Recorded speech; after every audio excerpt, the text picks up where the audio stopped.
I never know how to start these things. It just feels so awkward. So we just got to get into it. Welcome to the books I read in January of 2024. It's not that many, but the quantity of pages makes up for why it's not that many. I only read 5 books in the month of January, which is on the lower side for me, but it's because the beefiness of said books are quite large. Let's get into it, shall we? So the first book that I read in 2024 is technically a reread. However, I did not embrace it to its full, the first time I read it, which is Queen of Shadows. This book is everything to me. I have been rereading the Throne of Glass books that I read last year, which I only read up to Queen of Shadows. If you watched my last video, which was a vlog where I kind of talked about everything and my experience reading Throne of Glass, was that I read it too quickly. I was reading it like a race and I wasn't really experiencing it in its full potential because I was like, these books are so long and I just kind of wanted to get through it, and I wasn't really appreciating every little thing that Sarah J. Maas lays out in these books. The first time I read it, this was still a 5 stars. I think it was just a bad time for me when I was reading it because I was moving, so it's like I couldn't really appreciate these in its full potential. I still gave it a 5 stars even back then, and now this is like 6 stars. This was like the absolute turning point for me in the series. Heir of Fire was when I started to get really into it, but then Queen of Shadows, this was like solidifying a place on the top of my bookshelf forever. No words. No words other than slayed. Slay queen. Slay down your enemies. You know that audio. And then before we continued the Throne of Glass series, I wanted to get a little separation because I wasn't mentally ready to move on yet. The next book I read was Starling House by Alix Harrow. I got the really cool Illumicrate edition. Like, guys, hold on. Yeah, they're crazy. It's literally crazy. I feel like one of those beauty YouTubers from like 2015 when I do this. I don't know. It's just like permanently cemented in my brain as like Bethany Moda era. I don't know. This had been on my list for a little while. When it came out, I was definitely intrigued by the concept. I love books that can be creepy without being like overtly creepy, where it's just like it sets this energy and this tone. I think that this did pull that off in certain areas, but I also felt like it was a little slow. So I did rate this one 3 star. I enjoyed it, but I definitely felt like in the middle, I was kind of struggling a little bit. I listened to it a lot on audiobook while I did my book journal. I listened to this on audiobook a lot because I just didn't really have the motivation to read this. Starling House takes place in like Kentucky or Kansas or some, I don't know, like country, state. I don't know, I don't remember. It takes place in a small little country town. There was this big Gothic mansion, and there's a bunch of interesting, creepy rumors surrounding said mansion. Our main character, her name is Opal. She's always felt drawn to this house, while a lot of people are like, I want nothing to do with it. So she ends up getting a job there as a housekeeper. While she's there, she meets this guy who's the heir of the Starling House, and he's a little creepy, he's a little weird. The first time she meets him, he comes marching right up to the gate, and he's like staring her down. She just discovers the house's secrets and the real past and how it became what it is. And it actually took a turn that I didn't expect. So yeah, I mean, overall, plot as a whole, I really enjoyed it, but I definitely think that it had some slow parts. I would have loved to see more personification of the house. It definitely has a personality, but I almost wanted it to be a little more. I wanted to see a little more of the creepy house, and I just wasn't getting enough creepy vibes.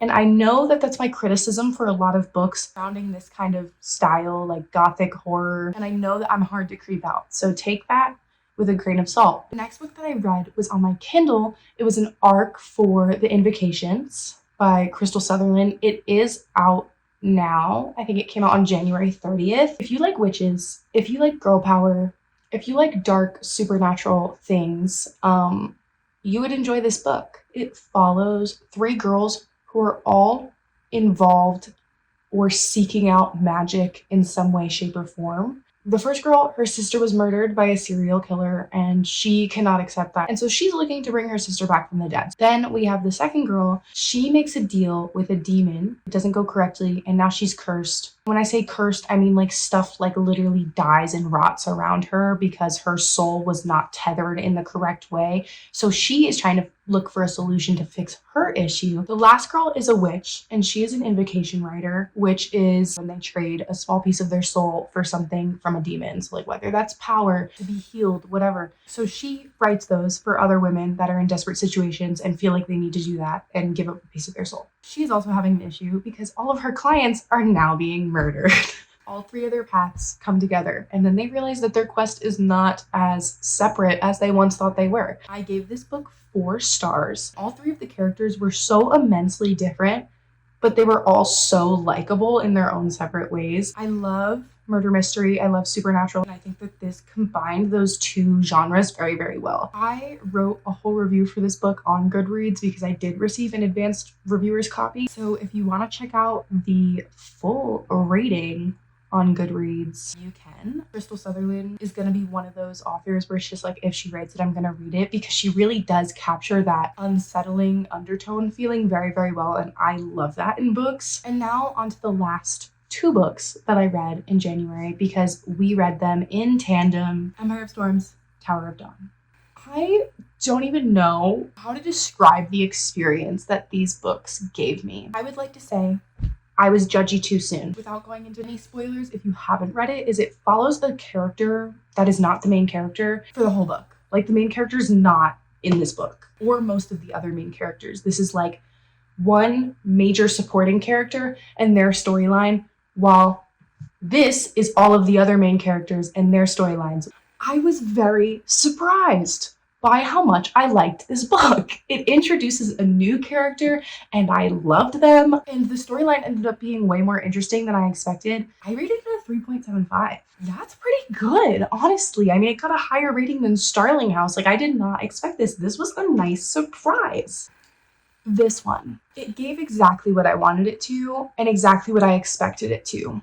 Did I love it as much as Queen of Shadows? No, but that's because Queen of Shadows is my baby. This is when I truly started to realize that Sarah J. Maas is a god. I do not know how this woman's brain works. Every little thing that she writes in her books has purpose, has meaning, and it will likely come up later. Reading it is so fulfilling. Everything you read had a purpose, and it comes back to have a larger, greater purpose. This is my first Sarah J. Maas series, and I am so excited to continue in the Maas universe. It's like 1,350 pages, and I did do the tandem, and I wasn't sure how much I would like that, but honestly, it flowed so well, and I feel like it really did make certain plot points more impactful, because I was thinking about, if I was reading them separately, how that would change things, and I feel like this is the way to go. That was all of the books that I read in January. We're gonna do a very brief TBR for February. Obviously, here's the current read, the last book in the Throne of Glass series. I am scared. To be honest, I'm scared, I'm frightened, and I don't want to finish this series. I did, however, see an interview with Sarah J. Maas where she was talking about writing a book in a universe that meant a lot to her, in a world that was going to make her emotional. We all know ACOTAR is still being written, and Crescent City shouldn't be an emotional world as you're still writing in it. If another Throne of Glass book comes out, I will literally lose my mind. I can only pray that that is the case. Started this one. This is almost 1,000 pages. We're currently here. So we have a very long way to go, but I am very excited. Definitely will be finishing this in the month of February. Mother Thing by Ainslie Hogarth. First of all, cover art slays. As a graphic designer, that goes hard. Color theory's popping off. Graphics are immaculate.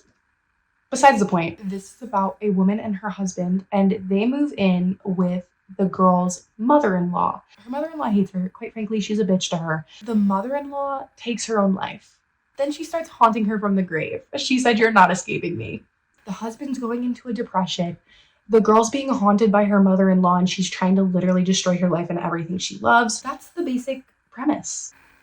I just love a good psychological horror that's also a little bit supernatural. This sounds right up my alley, so I'm really excited for this, and I really, really hope I like it. And then the last book that I'm going to be sharing today is the first book in the Daisy Haites universe. This is part of the Magnolia Parks universe. It's like Gossip Girl, but like honestly messier from the first book that I read, I can't do it. Like, I actually do not know how I'm supposed to like the main characters in the other book because I literally cannot stand them. So we'll see how that goes. This I feel like could be better. I think this is like mafia romance, which like, I don't know. This is so out of genre for me. I barely even read romance, let alone mafia romance.